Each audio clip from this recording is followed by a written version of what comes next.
Welcome to the Fund2000.com Real Estate Podcast. My name is Chuck Ham, and today we are going to talk about seller and creative financing. Over the almost 20 years that I've been doing real estate sales in California, the only time I've noticed a surge in seller financing and creative financing has been in the kind of market that we're getting into now. That's a down market where the prices come down and it becomes more of a buyer's market versus a seller's market. We're not quite there yet, but we're getting very close. In some parts of the market, we are definitely seeing prices coming down and buyers having a lot more options and sellers not getting to choose all their terms. So we are getting more into a buyer's market. It depends on where you're at. Today we'll discuss seller financing, otherwise known as creative financing. Why should you do it or not do it, and how to do it. I'll share why it is attractive to use seller financing. First off, some of my partners won't be happy that I'm doing this because as a mortgage broker, our office earns a lot more money on traditional and conventional financing. Seller financing, we do make some money off of it, but it's not near the commissions that are earned through conventional financing. Traditional or conventional financing means getting a mortgage loan through a bank or mortgage broker like my office, the Fund2000.com team. Creative financing is when we don't go to the banks or the mortgage lenders or mortgage brokers, and we look at private financing between the seller and the buyer. Or perhaps you could also look at private money lenders who don't go through the traditional lending channels like brokers and banks, but we're not going to discuss that today. Today we're going to discuss seller financing. Seller financing is when the buyer and the seller agree that part of the purchase price to purchase real property will be satisfied through a loan to the buyer. Let's do a hypothetical. Buyer and seller agree to a purchase price for a property, and we can say, for round numbers sake, let's use the number 100,000. This can be a house, a vacant lot, commercial property, whatever. You imagine whatever kind of land or real property you'd like for this scenario. In this scenario, the buyer does not have $100,000 in cash and cannot get a loan for whatever reason. Or maybe the loan is just unattractive. The interest rates are too high, too expensive. Whatever the reason is, the buyer doesn't want to get the loan and the seller agrees to accept some kind of a seller financing scheme. Let's say the seller agrees to accept $10,000 as a down payment, and that's upfront cash money, and agrees to finance the remainder $90,000 in a seller-held loan. The parties agree that the loan will be at 10% interest amortized over 30 years, and it seems simple enough, right? It is. Mortgage contracts, promissory notes, in other words, are very simple agreements. The buyer agrees to make certain payments over a certain period of time. The interest rate will be a part of that, and the seller agrees to accept that as satisfaction for the purchase price. Why not just stick with traditional funding through a bank or mortgage lender? Well, there are several reasons for that. Maybe the falling home prices cause a seller to be reluctant to drop their price, and they can get a particular buyer to agree to a higher price through seller financing. Or maybe a buyer does not qualify for any other kind of loan.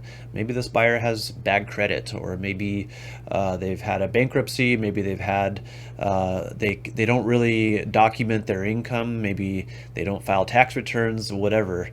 Maybe the interest rates are so high that a seller can offer an interest rate that is competitive with conventional financing, and that's becoming more the case right now. The interest rates are pretty high, so if you're a buyer with poor credit and you're not getting the lowest possible interest rate out there, which right now is hovering around 7%, then if you don't have the best credit, you might be getting offered rates that are even higher than 7%, and the seller is willing to give you a loan at 9 or 10%, and that might be attractive.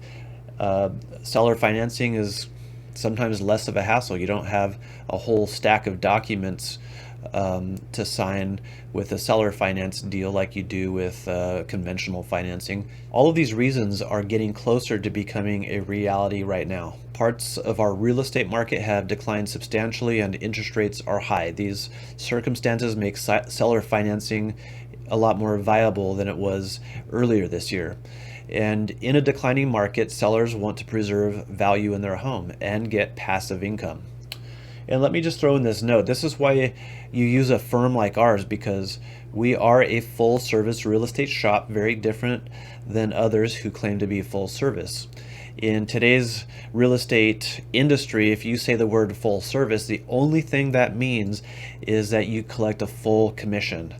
Full commissions, that's easy. We're happy to charge a full commission for our services, but we don't always do that, and we've been known to discount here and there to compete with other firms. If you're a real full service real estate shop, then you offer all the services. Your full service means that you will accommodate your buyers and your sellers.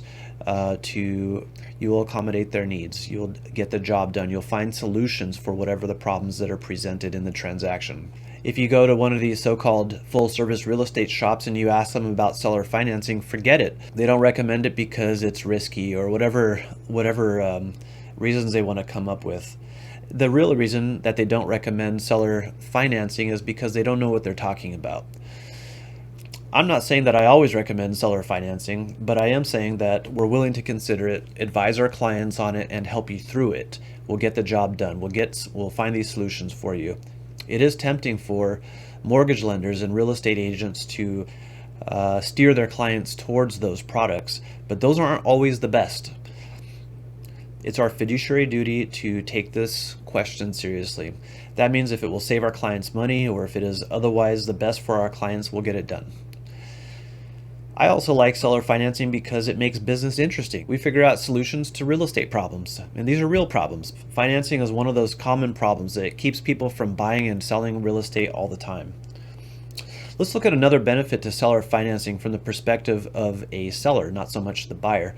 Let's say you as a seller need to dispose of property and you could cash out by taking the lump sum of the proceeds. Let's say the buyer gets a traditional conventional loan, and at closing the whole purchase price is funded through the loan minus the down payment, and then the seller at closing gets that full amount. Well, the seller might not like that idea because of the tax exposure. There could be a high capital gains, and this is something for a seller to check with their tax advisor or their CPA. Seller financing through taking a loan instead of a lump sum will spread out that income over a period of time, whatever the contract says. So if your promissory note, your mortgage, seller financed mortgage, is for a 30-year loan at a particular interest rate, and let's say that gives you $1,000 a month for 30 years, then that's what you get over 30 years versus taking that full purchase price up front. And that could give you a lower tax exposure. So how do you execute seller financing and what do you watch out for? Well, the first thing is our office specializes in seller financing and how to do it properly. The way you do it is through a deed of trust. The deed of trust is the security that gets recorded against the parcel, against the property at the county level. And we record those documents all the time in our office. You could also do it through a land sale contract, but those are not advisable to buyers. So in California, we've gotten away from land sale contracts. Most states have gotten away from land sale contracts. But the trick is if you are a seller who is interested in seller financing, you want to be able to take back the property if there is a borrower default. If the borrower quits making payments or some other kind of default, for example, quits paying the property taxes or does some other kind of thing that jeopardizes your interest as a lien holder, then you want to be able to declare a default and foreclose on the property. Ideally, you want to be able to use the non-judicial foreclosure statute, which our office also performs. And the way you do that, it could be through a land sale contract, but like I said, that's not very good for the buyer. Most buyers, if they're going to get into a seller financing deal, will talk to an attorney. They should talk to an attorney, and they will be advised to not use this land sale contract. Instead, they will be advised to use a deed of trust. And that's where we come in. We can help you draft your promissory note. We can help you draft your deed of trust and then get the deed of trust recorded at the county. If your borrower defaults, our office can perform the non-judicial foreclosure. One other financing option we can discuss in this episode is seller paid buy downs. So right now we have a high interest rate mortgage loan environment. It used to be that you could get a mortgage, for a couple years we were at around 3%. For a little while it got below 3%. Now we're at 7%. That's more than double. Other financing options that are interesting in this kind of market is when a seller buys down the interest rate for the buyer. Maybe a buyer cannot afford the payments because of the higher interest rates we now have.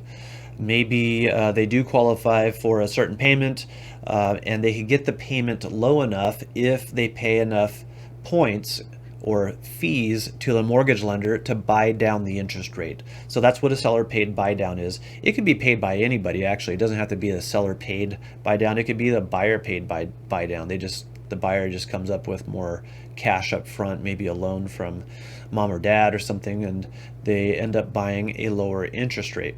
That's one way a buyer might qualify for a mortgage that they might not otherwise qualify for because maybe their income isn't high enough because the interest rates are too high and the formulas don't work out. So you buy down the interest rate, and that's one way to creatively finance a transaction between a buyer and a seller. Our office prides itself on providing buyers and sellers solutions to problems like this. We know that financing can be tricky. There are important reasons for buyers and sellers to agree to creative financing. If you'd like to discuss it, let me know. Go to sold2000.com and fill out our contact request form, and we will get in touch very quickly. Thanks for listening.